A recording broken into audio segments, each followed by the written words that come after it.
ভোর রাত্রে যখন সাহরি খাইতে উঠবেন, সাহরি খাওয়ার পর ফজরের আজানের আগে আপনি 10 মিনিট 5 মিনিট একটু আল্লাহর কাছে ক্যাবলামুখী হয়ে হাত তুলে রুমের লাইটটা বন্ধ করে একটু আল্লাহর সাথে কথা বলবেন। মানুষের সাথে বহুত কথা বলছেন, আল্লাহর সাথে একটু কথা বলে দেখেন। আল্লাহর সাথে কথা বলার স্বাদ আছে ভাই, অনেকে জীবনে একবারও এই স্বাদ পান নাই। একটু কথা বলে দেখেন, ভোর রাতে সাহরি খেতে উঠলে 10টা মিনিট একটু হাত তুলে কথা বলেন। কিভাবে কথা বলবেন?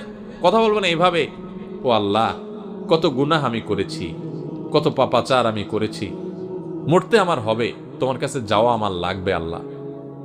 শয়তানের প্ররোচনা করেছি, এই রমজান মাস তুমি কত মানুষকে মাফ করে দাও। নবী করিম সাল্লাল্লাহু আলাইহি ওয়াসাল্লাম বলেছেন, ওয়ালিল্লাহি উতাকাউ মিনান নার ওয়া যালিকা ফি কুল্লি লাইলা।